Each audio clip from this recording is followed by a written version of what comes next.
श्री सद्गुरु महाराज की जय। पूज्यपाद महर्षि संत सेवी परमहंस जी महाराज का प्रवचन, जह नहीं राम प्रेम प्रधानो। इस प्रवचन का चौथा अंतिम भाग। अस्तेय का अर्थ है चोरी नहीं करना। प्रभु ने हमें जो दिया है हम उसी में संतोष करें, दूसरे की चीज बिना पूछे नहीं लें। चोरी तन से होती है, मन से होती है और वचन से भी होती है। तीनों प्रकार की चोरी से हमें बचना चाहिए। ब्रह्मचर्य पालन की भी बड़ी महिमा है। आप कहेंगे कि गृहस्थ आश्रम में रहकर ब्रह्मचर्य का पालन कैसे कर सकते हैं? जो साधु सन्यासी होंगे वे ही ब्रह्मचर्य का पालन कर सकते हैं, ऐसी बात नहीं। गृहस्थ भी ब्रह्मचर्य का पालन कर सकते हैं। एक होता है खंड ब्रह्मचारी और दूसरा होता है अखंड ब्रह्मचारी, जिसका शुक्र कहीं भी किसी भी प्रकार से क्षय नहीं हुआ है, वह है अखंड ब्रह्मचारी। और मात्र संतान उत्पत्ति निमित्त जिसका शुक्र क्षय होता है, उसके अतिरिक्त नहीं, वह है खंड ब्रह्मचारी। इस तरह जो संयम रखते हुए एक पत्नी व्रत धर्म का पालन करते हैं, वे भी ब्रह्मचर्य पालन करते हैं। ये हैं 5 यम। नियम भी 5 हैं: शौच, संतोष, तप, स्वाध्याय और ईश्वर प्राणिधान। शौच का अर्थ है शुचाचार, शुचि जोर आचार। हमारा तन, मन और आचरण पवित्र होना चाहिए। इसके अंतर्गत छोटी छोटी बातों का भी ध्यान रखना चाहिए। हम शौच जाते हैं तो हाथ को धोए बिना ही शरीर और कपड़े का स्पर्श करते हैं। हाथ धोए बिना ही मंजन करने लगते हैं। यह शुचाचार नहीं है।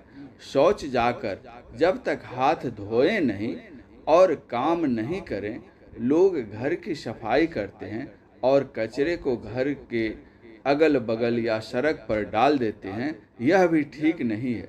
हमें तन, मन और वचन सभी तरह से पवित्र होना चाहिए, लेकिन हमारी पवित्रता वास्तविक रूप में होनी चाहिए, न कि दिखावट के लिए।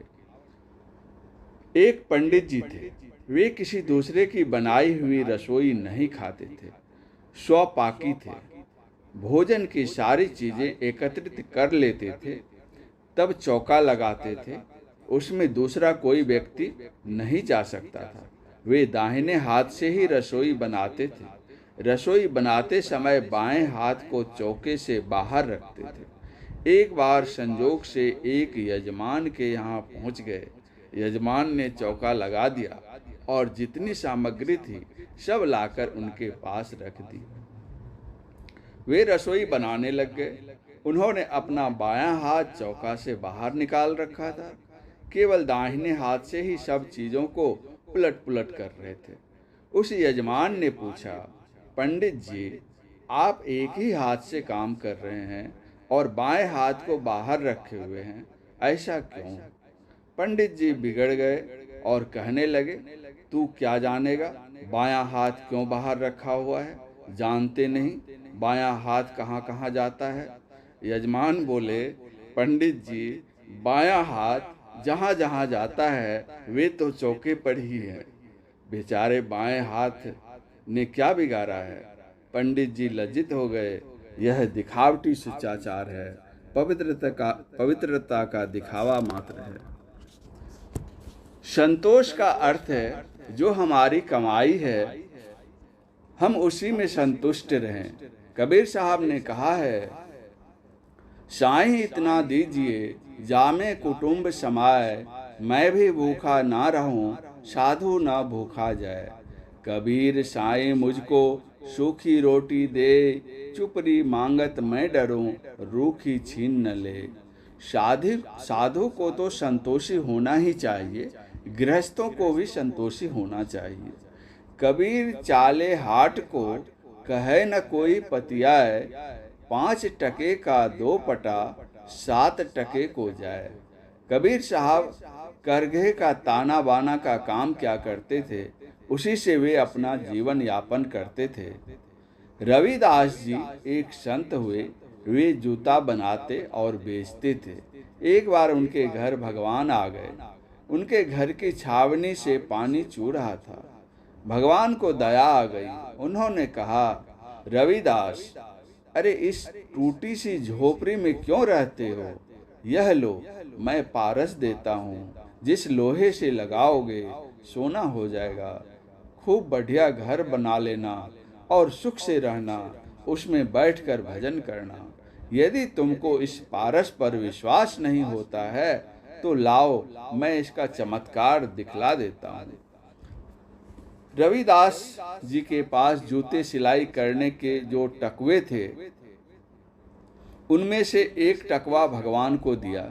भगवान ने उसे लेकर पारस से स्पर्श करा दिया तो वह सोने का बन गया। भगवान ने कहा, देख लिया, अब जितना सोना बनाना चाहते हो बना लेना। रविदास जी ने कहा, हमारे पास जो टकवा था आपने उसको सोने का बना दिया। सोने के टकवे से तो सिलाई नहीं होगी। यह आपने क्या किया? लाभ की जगह घाटा ही दे दिया। भगवान चले गए और रविदास जी ने टकवा के साथ पारस को भी छप्पर में खोस कर रख दिया। कुछ दिनों के बाद भगवान फिर आए और कहा, रविदास, क्या तुम्हारी झोपड़ी इसी तरह टूटी फूटी रहेगी? रविदास कहने लगे, क्या करें, जो आमदनी होती है उसी में खाते पीते और मस्त रहते हैं। भगवान बोले, अरे अब तुम्हें क्या कमी है? मैं तो तुम्हें पारस देकर गया था। रविदास जी ने कहा, मैंने तो टकवा को खोसकर झोपड़ी में रख दिया था। पारस भी उसी में फंसा हुआ पड़ा होगा। कितने बड़े संतोषी थे वे। शरीर, मन और इंद्रियों को संयम में रखना और शुभ कार्यों के लिए कष्ट सहना ही तप है। स्वाध्याय का अर्थ है अच्छे ग्रंथों का अध्ययन करना, सद्ग्रंथों का अध्ययन करना। अध्ययन करने से मन पर उसका प्रभाव पड़ता है। जिस तरह का ग्रंथ हम पढ़ेंगे मन पर उसी तरह का प्रभाव पड़ेगा।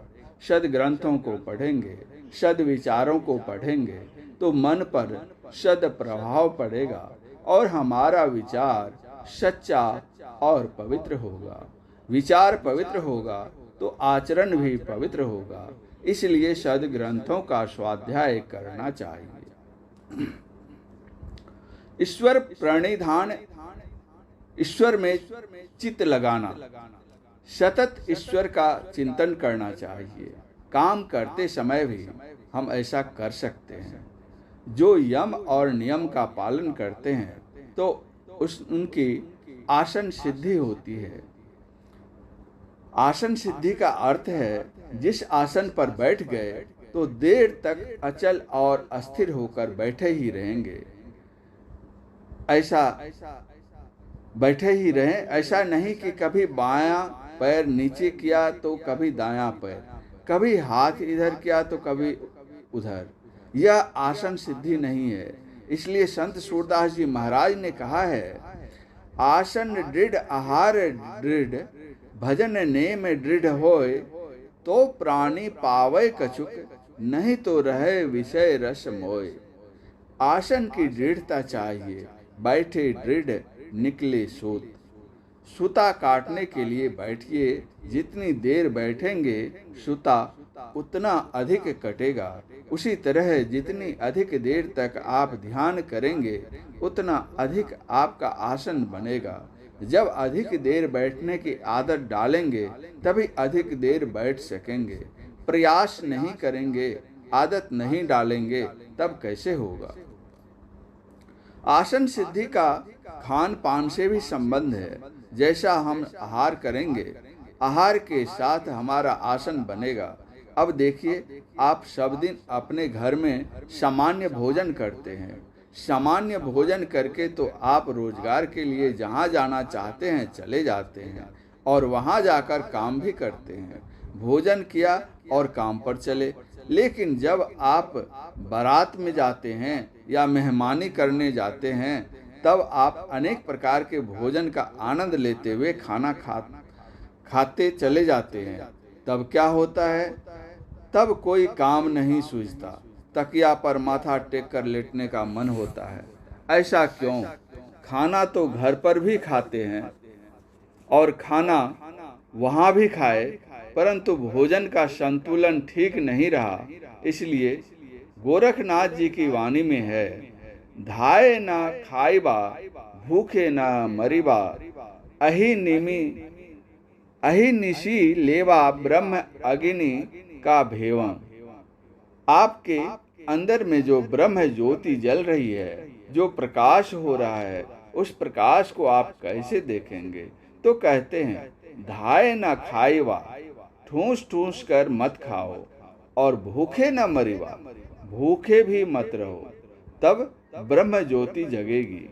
भगवान श्री कृष्ण ने भी गीता के 6ठे अध्याय में कहा है कि जो ठूस ठूस कर खाता है उसका यह योग सिद्ध नहीं होगा, जो बिल्कुल भूखा रहता है उसका भी यह योग सिद्ध नहीं होगा, जो कभी सोता नहीं उसका भी यह योग सिद्ध नहीं होगा, और जो सोता ही रहता है उसका भी योग सिद्ध नहीं होगा। युक्ताहार विहारस्य, आहार विहार का संतुलन रहना चाहिए। जैसा आहार वैसी डकार, जैसा अन्न जल खाइए वैसा ही मन होय, जैसा पानी पीजिए वैसी वाणी होय। मन भावे सो खावता, इंद्री केरे स्वाद, नाक तलक पूरन करे, कौन कहे प्रसाद। खूस खाना है खिचड़ी, माही पड़ा टुकलोन, मांस पराया खाए कर, गला कटावे कौन। आसन की दृढ़ता के लिए आहार की दृढ़ता होनी चाहिए। मांस मदिरा आदि तमोगुणी आहार ग्रहण नहीं करें। आहार सात्विक और संयमित होगा तब आसन की सिद्धि होगी। प्राणायाम द्वारा प्राण का आयाम अर्थात प्राण का व्यायाम किया जाता है। रेचक, पूरक, कुंभक की क्रिया की जाती है। श्वास निरोध किया जाता है, श्वास छोड़ा जाता है और खींचा जाता है, लेकिन यह क्रिया शापद है, सर्वसाधारण के लिए नहीं है। यह हठ योग में आता है। भगवान श्री कृष्ण ने गीता के 6ठे अध्याय में ध्यान योग बतलाया है, और वह ध्यान योग सबके लिए सरल, सुखद और सुगम है। यह निरापद भी है। नर नारी, बच्चे बूढ़े सबके करने योग्य है। प्रत्याहार, प्रति जोर आहार। हम लोग ध्यान पूजा करने के लिए बैठते हैं तो मन भागता है और उसको हम समेटते हैं, पुनः मन भागता है, हम समेटते हैं। इसी का नाम प्रत्याहार है। बारंबार प्रत्याहार करते करते तब होती है धारणा। धारणा का अर्थ है मन का अल्प टिकाव।